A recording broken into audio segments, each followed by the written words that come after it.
Hello and welcome back to the 162 in Arlington podcast.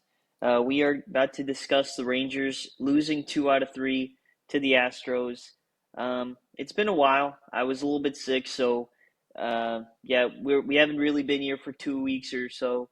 So apologize for that, but we are back now. About to discuss this pretty embarrassing series, to be honest. Only scoring one run in the first two games against one of the worser pitching staffs in baseball, and then they decided to score runs on the last game for no reason. So I'll let you go first. What's your thoughts on the series? Overall takeaways? Overall takeaways is just this. This is a. I don't know if you can fix this offense really. Like there's a lot of issues in a lot of areas. Nice to see Berger get some hits and kind of start to swing the bat a bit better. But then again, still didn't really come through in those big moments.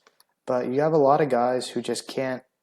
It's the same thing. Can't get the big hit, and at that point, it just becomes. It's not even that they're getting bad players. These players just aren't showing up because these guys have the slash lines to be an average offense, but then they just can't come through in the right situations.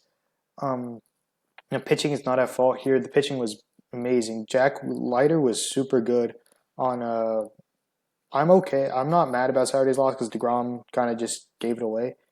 But yeah, Friday's loss hurts because Leiter was so good that it felt like he kind of needed to win that game, especially because you don't really get starts from Leiter like that often, especially with his strikeout numbers and all that stuff. But yeah, it was just a piss poor offense just across the board. And yeah, I mean, and man, Jansen's Burger Jansen back to back cannot happen. Yeah, they did separate Berger and the catcher, which actually helped a little bit, I think. Even though Foscue wasn't great. Um, Yeah, it the offense was very pathetic. The first two games, I thought Spencer Getty was really good. Um, so you can kind of let him off the hook. Although getting no hit by him was like that's just an absolute no. To get no hit by him was crazy. But Kaiway, the second game was a lot more frustrating. Even though Degrom allowed a lot of homers, um, Kai Tang was not that good. He was not. He was just throwing meatballs. Like he was mixing his pitches kind of well, but it was all meatballs, and the Rangers couldn't hit him at all. It like he kept getting meatballs, and it'd just be foul ball or swing and miss. I mean, what did Kai Tang do? 5 innings, getting 7 strikeouts Yeah, is and he really would have gone nuts. 6 if he wasn't on Um, a pitch count. yeah, he was on a pitch count as well. So that was very pathetic. Um, yeah, the first two games were just very pathetic from this offense. I mean, they had one hit in the first game. Uh, what I will say, right? This is something I will say, um, because here, like, this is kind of the only takeaway I have really, because the first two games the offense was pathetic, and then the last game of all, he kind of saved their ass. That's He what he pitched an does. absolute gem.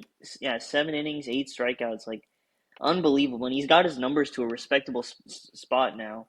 Um, and then basically how they got their offense was Berger got the homer, and then they just put together a nice rally, and that's all they have to do is if they can put together a couple of good rallies, the numbers are going to be there for them. And that's what's mainly frustrating is that they're just not able to do that. Um, you know, uh, in Sunday's game, Jake Berger with the big homer and a really nice day. Higashioka with a nice day. But no, what was I saying? Yeah, I do have a takeaway. I do see a lot of people getting angry at Justin Foscue a lot. And here's what I'll say, right? He has not been good in his stint in the big leagues at all. But um, he at least is getting hits, which is I guess a positive because that he's been really going 0 in his previous stints. But at least this year he's been hitting a little bit. Um, I wouldn't discourage the Rangers trying new guys. Like this is something the Rangers are trying something new with Justin Foscue.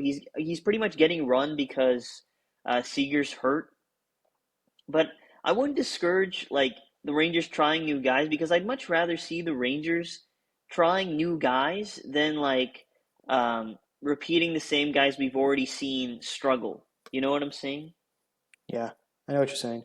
And if it wasn't for Cody Freeman being injured, I'm pretty sure they'd just bring Freeman up, have him play second, move Duran short.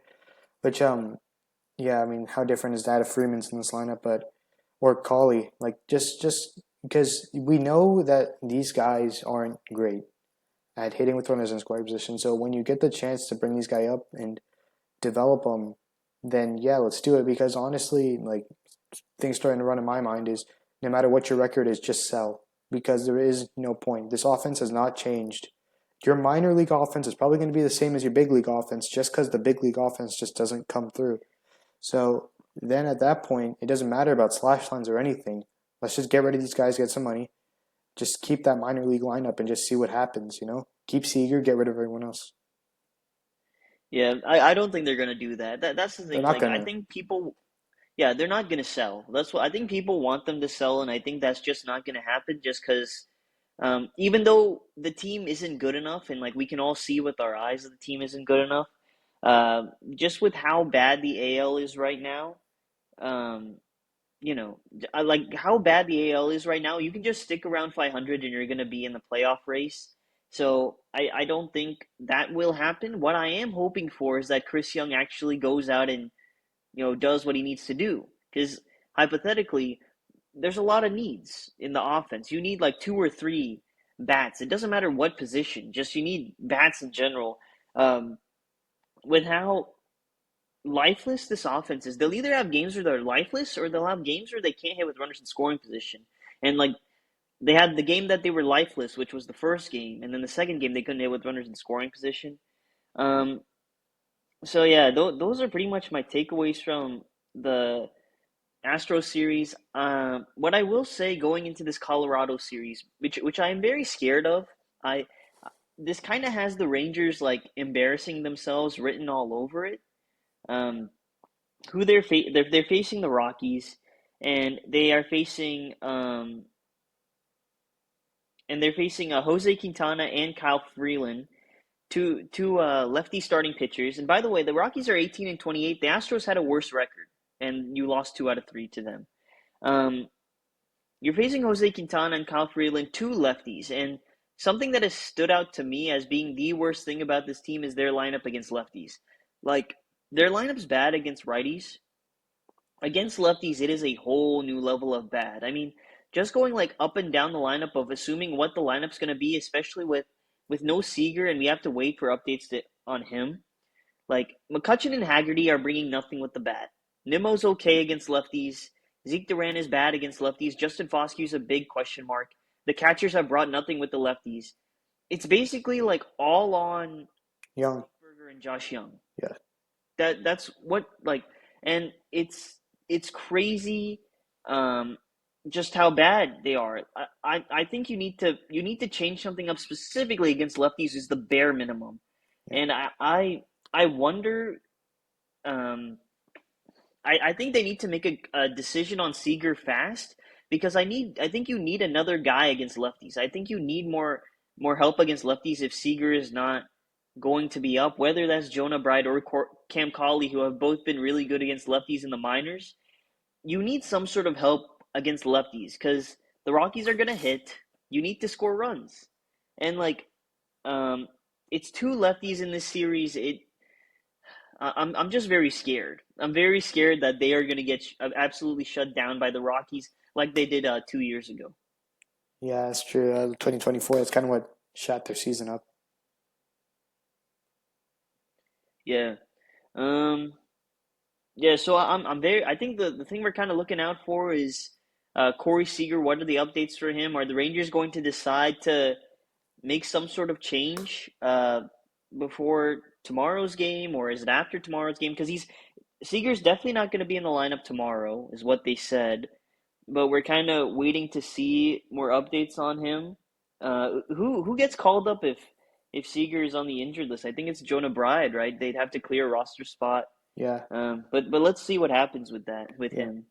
Because even when Seager isn't like having a good slash line, just having him in the lineup just changes the whole complexity of this lineup. Like everything changes when Seager's in there because it just other the way pitchers pitch to the rest of the lineup when Seager's in there is completely different. Yeah, because it doesn't matter if Seager's hitting or not. Like he is the best hitter still in the line. Like even if he's struggling, he's still the guy in the lineup that you put a star next to. So yeah, when he's not in the lineup, it does create a hole. But we are waiting to see what the updates are him on him with his back spasms. Um, but yeah, overall, that's kind of our thoughts on this Astros series. Pretty embarrassing the way they lost the first two games, and then in Rangers fashion, they put out a pretty good display on the last game to try and make the fans happy again. Um, Please don't embarrass yourselves, man. I got a bad feeling they're about to embarrass themselves against Colorado. I hope they take care of business, but I really have a bad feeling that they're going to embarrass themselves. But you got any other last thoughts? Uh, yeah, I think they're gonna get beat like 11-0 to the Rockies. They're gonna have a position play out against the Rockies probably. I'm just more worried about them not hitting this Rockies pitching. I have a bad feeling they're really not going to hit this Bro, it's Rockies gonna be pitching. lefty fastballs down the middle, and they're gonna foul it back to the screen. Yeah, yeah, yeah. Um, yeah, those are our thoughts on the Astros series. Pretty mid team still, 22 and 24 through 46 games. Um, so yeah, let's see what's next to come, and we'll see you guys next time. Thanks.